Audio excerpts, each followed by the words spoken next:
Assalamualaikum warahmatullahi wabarakatuh. Kawan, sebelum Anda memulai aktivitas hari, kita ikuti kajian Syarat Hikmah Dialog Fajar. Assalamualaikum warahmatullahi wabarakatuh. Alhamdulillah kawan, pagi hari ini saya Fitriana Ayu kembali bersama Anda di program Dialog Fajar. Terima kasih kawan ya untuk Anda yang terus bersama kami, baik itu memilih sebagai kawan perjalanan, kawan aktivitas. Insya Allah semoga semuanya lancar, termasuk sambil mendengarkan Dialog Fajar pagi hari ini kita sama-sama menambah ilmu untuk menambah ketakwaan kita pada Allah Subhanahu wa Ta'ala. Nah, pagi hari ini alhamdulillah ketemu kembali dengan Ustadz Mim Saiful Hadi dari Pesantren Al-Quran Nurul Falah Surabaya. Assalamualaikum Ustadz Mim. Waalaikumsalam warahmatullahi wabarakatuh. Alhamdulillah sehat Ustadz. Alhamdulillah sehat, luar biasa, semangat. Allahu Akbar. Allahu Akbar, Masya Allah. Ini tadi lancar ya perjalanan ya Ustadz ya? Alhamdulillah lancar sekali. Alhamdulillah, ini juga berkat doa seorang istri di rumah ya Ustadz ya. Oh iya dong, selalu mengiringi langkah dengan doa. Indah gitu ya Ustadz ya, kalau rumah tangga penuh dengan ini ya Ustadz ya, doa, support gitu ya Ustadz ya. Iya, tentu dong. Betul, tentu. Masya Allah, jadi iri Ustadz. Ini harus bikin iri saya. Oh gitu ya. Ini harus bikin iri. Ini apakah memang betul meniru ajaran Rasulullah gitu Ustadz? Ya, sedikit-sedikit lah Mbak. Alhamdulillah, Masya Allah Ustadz. Iya gimana ya Ustadz ya, rumah tangga Rasulullah itu. Siapa tahu nanti yang belum kayak Ustadz Mim gitu ikut mengikuti gitu loh Ustadz. Monggo selengkapnya bersama Ustadz Mim Saiful Hadi. Baik, terima kasih kawan-kawan sekalian yang dirahmati Allah. Terima kasih Mbak Ayu yang selalu menghantarkan kita dengan suaranya yang sumringah. Membuat pagi menjadi semakin cerah ya. Amin, amin ya robbal alamin. Ya, alhamdulillah ala kulli halin wa ni'matin. Allahumma sholli ala sayyidina Muhammadin wa ala alihi wa sahbihi ajma'in. Amma ba'du, kawan-kawan sekalian yang dirahmati Allah. Ya, memang ya sebenarnya tidak akan ada habisnya Mbak Ayu kita membahas, membicarakan, mengobrolkan tentang bagaimana Nabi mencontohi kita ya, memberikan teladan kepada kita menjalani kehidupan berumah tangga agar rumah tangganya benar-benar menjadi rumah tangga surgawi yang bisa memotivasi kita, menyemangati kita ya, tempat kita untuk meleburkan segala hal yang mendongkol di dalam tenggorokan ya. Tempat kita mencurahkan segala kebahagiaan, tempat kita menjadikan inspirasi ya dalam kita melangkah di luar rumah, di dalam menjalani usaha, dalam meniti karir, menjalankan tugas dimanapun berada nih kawan-kawan yang pejabat ya atau petugas atau berbagai macam aktivitas kita yang ditugaskan keliling Indonesia ya, di berpindah-pindah tempat tugas ya. Ini tentu jika kita dibesarkan atau hidup dibersamai dengan keluarga yang bahagia, tentu akan sekali lagi menimbulkan spirit, semangat, inspirasi bagi kita untuk melakukan yang terbaik di dalam kehidupan kita. Nah, tentu contoh terbaik bagi kita tidak ada lain tidak ada bukan adalah Nabi kita yang mulia Rasulullah Muhammad SAW. Bagaimana beliau memberikan teladan kepada kita agar apa yang kita jalankan dalam kehidupan ini, dalam membina rumah tangga, dalam membina keluarga, benar-benar menjadi keluarga yang bahagia, yang menimbulkan semangat, sakinah, mawaddah, warahmah gitu ya, atau suasana surgawi di rumah kita. Ada sebuah hadis yang membuat kita benar-benar cemburu ya, benar-benar membuat kita cemburu agar kita membina rumah tangga itu seperti ini kan itu ya. Begini bunyi hadisnya Pak. Bismillahirrahmanirrahim. An Aisyah radhiyallahu anha qalat ma ghirtu ala nisa'in nabiy sallallahu alaihi wasallam illa ala Khadijah wa inni lam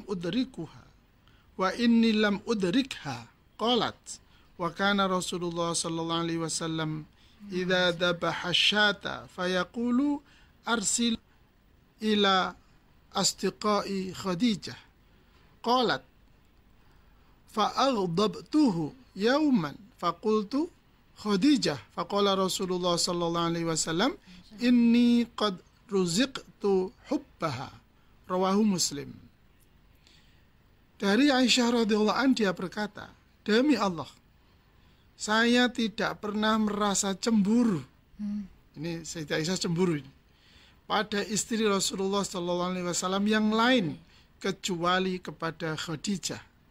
Meskipun ia tidak hidup semasa dengan saya. Pernah pada suatu hari ketika Rasulullah sallallahu alaihi wasallam menyembelih seekor kambing, beliau berkata, berikanlah sebagian daging kambing ini kepada teman-teman Khadijah. Suatu ketika saya marah pada Rasulullah sambil berkata, Khadijah itu ya, maksudnya saking cemburunya ya. Kenapa kok Khadijah gitu ya Ustaz ya? Ini sudah meninggal kan itu ya, kok tilingnya gitu ya. Apalagi temannya suruh ngirim ke teman-temannya Sayyidah Khadijah kan itu ya. Ya Allah. Itu kan. Lalu beliau menjawab, sesungguhnya aku benar-benar telah dianugerahi cinta Khadijah. Rawahu Muslim. Kemudian di dalam hadis Aisyah, Sayyidah Aisyah yang lain yang lebih pendek, beliau meriwayatkan qalat lam yatazawwajin nabiyyu sallallahu alaihi wasallam ala Khadijah hatta matat. Dari Aisyah radhiyallahu anha dia berkata, Rasulullah SAW tidak pernah menikah lagi dengan wanita lain untuk memadu Khadijah kecuali setelah Khadijah meninggal dunia. Rawahu Muslim. Jadi menikahnya Rasulullah dengan Aisyah itu kan setelah wafatnya Sayyidah Khadijah maksudnya. Nah, peristiwa ini kan sesuatu yang sangat menarik bagi kita, khususnya bagi kita, saya sebagai seorang suami ya, seorang suami. Itu betapa lekat ya, betapa mendalam ya, betapa dalam rasa cinta atau kesan atau apapun namanya terhadap seorang istri yang telah meninggal dunia. Semoga istri saya umurnya panjang. Masya Allah, barokah. Amin. Nah, ini ada sebuah kisah betapa dalam cintanya Rasulullah kepada Khadijah, sehingga di akhir hadis tadi disebut Allah mengkaruniakan kepada Rasulullah cinta Khadijah, sehingga Sayyidah Aisyah yang tidak pernah bertemu maksudnya tidak pernah bertemu dalam satu rumah menjadi istri Rasulullah, itu begitu cemburunya gitu ya. Ya ibaratnya ini loh Mbak, ya Siti Khadijah ini sudah sepuh ya, sudah meninggal lah. Aku ini saya enom ya, saya kinyis gitulah bahasa Surabaya nih. Kok masih segitunya sehingga ya Rasul terkesan, terkenang, melekat kenangannya bersama Khadijah. Sampai koncone lah ya saya diilingan itu. Koncone saya diilingi. Nah, ini kata kuncinya seperti ini. Jadi kawan-kawan sekalian rahmati oleh Allah, kalau rumah tangga ini dibina ya, dibangun sebagaimana yang Rasulullah tadi kita sudah tahu. Hadis ini langsung diriwayatkan oleh Aisyah ya, sebagai kehidupan pribadinya Rasulullah. Tentu yang peristiwa kayak gini nih kalau bukan Aisyah kira-kira diragukan Pak sanadnya. Kenapa? Karena ini peristiwa yang sangat private ya, yang sangat pribadi ya. Rasulullah spontan begitu menyembelih domba sing diilingi Khadijah dan kawan-kawannya kan itu ya. Istri di depannya itu nggak disebut-sebut ya, sebut saja begitu. Sehingga ketika kita membayangkan bagaimana Rasulullah membina rumah tangga, bagaimana Rasulullah mencintai, Rasulullah mencintai, menyayangi Sayyidah Khadijah sedemikian rupa sehingga Sayyidah Aisyah yang lebih muda ya tentunya lebih semangat, lebih energik, bahkan sepakat Sayyidah Aisyah lebih cerdas itu ya. Tapi tidak bisa mengalahkan kan itu ya. Sehingga dia merasa cemburu itu ya, cemburu kepada Sayyidah Khadijah yang sudah meninggal, yang sudah wafat. Nah, yang menarik bagi kita kawan-kawan rahmatullah Allah, bagaimana Rasulullah yang mulia, Rasulullah yang agung ini membina rumah tangganya sedemikian rupa sehingga menimbulkan kecemburuan, menimbulkan rasa iri bagi istri Rasulullah yang berikutnya. Ini ini akan menjadi pelajaran kita. Tidak cukup sekali ini kita ketemu Mbak Ayu ya. Semoga nanti kita bisa bertemu di waktu yang lain. Yang pertama adalah, yang pasti adalah Sayyidah Khadijah adalah orang yang pertama kali mempercayai, mengimani. Ketika Rasulullah mendapatkan wahyu yang pertama, semua orang menghujat, semua orang merendahkan, semua orang bahkan memandang beliau itu gila, gitu ya. Karena Rasulullah mendapatkan wahyu yang istilah kita sekarang itu ya melawan arus lah, gitu, melawan arus. Orang Arab, orang Quraisy waktu itu semuanya menyembah berhala, mengagungkan berhala. Tapi Rasulullah mengatakan, sesat itu, sembahlah Allah. Itu kan dianggap orang yang tidak waras pada saat itu. Tetapi Sayyidah Khadijah sebagai seorang istri tidak ada keraguan sama sekali. Aku beriman kepada engkau. Aku beriman, aku percaya dengan apa yang kamu bawa. Nah, itu tentu sesuatu yang sangat besar dibutuhkan oleh seorang suami ketika dia menghadapi tekanan-tekanan yang besar. Tekanan-tekanan yang berat secara sosial, secara ekonomi, dan seterusnya. Di luar dirinya. Tetapi istri memberi support, memberi dukungan, bahkan memberi kepercayaan tanpa tapi, tanpa reserve, Mbak ya. Saya beriman. Ketika tidak ada seorang pun, tidak ada seorang pun yang percaya kepada apa yang disampaikan, risalah yang dibawa oleh Rasulullah Muhammad SAW. Ini tidak tergantikan, Mbak. Ini tidak tergantikan oleh siapapun, oleh apapun. Kan banyak ya, ini kejadian sekarang ini kita refleksi sekarang ini banyak kan sekarang ini sampai ada pepatah kan Mbak Ayu ya. Apa namanya ketika sepah manis dibuang itu loh Mbak Ayu. Habis manis sepah dibuang gitu ya Ustadz ya. Jadi di awal-awal saja gitu ya Ustadz. Kan? Ya tidak ada uang, abang ditendang. Alhamdulillah, itu yang paling parah Ustadz. Khadijah itu berarti menjaga itu dari pertama padahal semua tahu Sayyidah Khadijah adalah salah satu konglomerat di saat itu. Beliau orang yang kaya. Ini kan sebuah catatan yang penting. Sebuah catatan yang penting bahwa yang pertama yang menjadikan keluarga kita ini kokoh, yang menjadikan keluarga ini aromanya surga, hawanya surga ya.